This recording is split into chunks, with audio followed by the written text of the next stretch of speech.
Hello folks, this is Sam of B Sharp Guitars, and with me today is another Epiphone.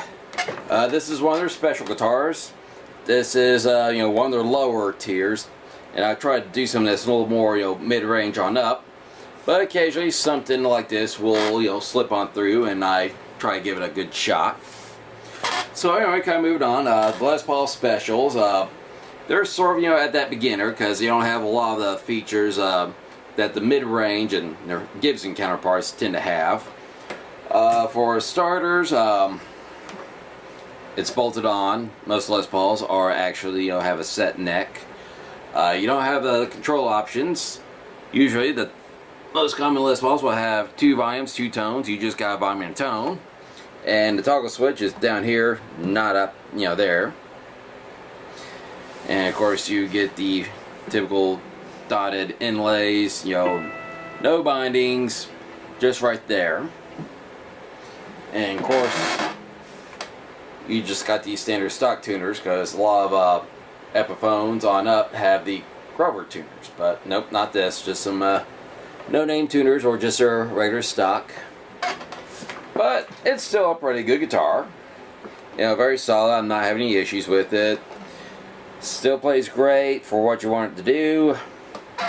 And a little bit wearing a headstock and sort of this part of the fretboard doesn't affect anything. And I have to say, I say it's really good. I think it's one of the best beginner models because first of all, the Tune-O-Matic bridge tailpiece is very low maintenance compared to like a tremolo, which you find on Stratocasters, because you don't have to worry about adjusting tensions on the springs according to whatever string gauge you put on. It's just put the strings on, good to go. And I think humbuckers are actually a good idea for someone that's just starting out, especially if someone is picking up a guitar and they really just don't have any clue about the types of pickups and what they do.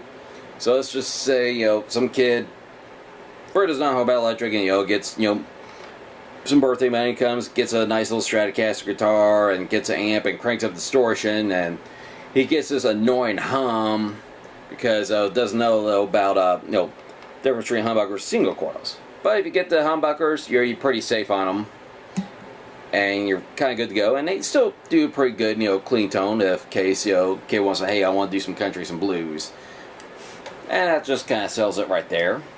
And of course, you got this nice little flame finish. So if you want to kind of look good on the stage, that can help as well. And it still sounds pretty good overall. Perhaps not compared to the more higher end Epiphones or Gibson Les Pauls, but hey, looks good and still delivers the sound you want. More power to you. And does come in a Roadrunner case, so a little bit extra bang for the buck. Well, that's just about all there is to it. Like I said, it's a good beginner's guitar, or just something that if you got some kind of like appearance of being in flames, hey, this will work as well. Or just a good practice guitar. Not going to complain either. So I'm Sam with B Sharp Guitars. Over and out.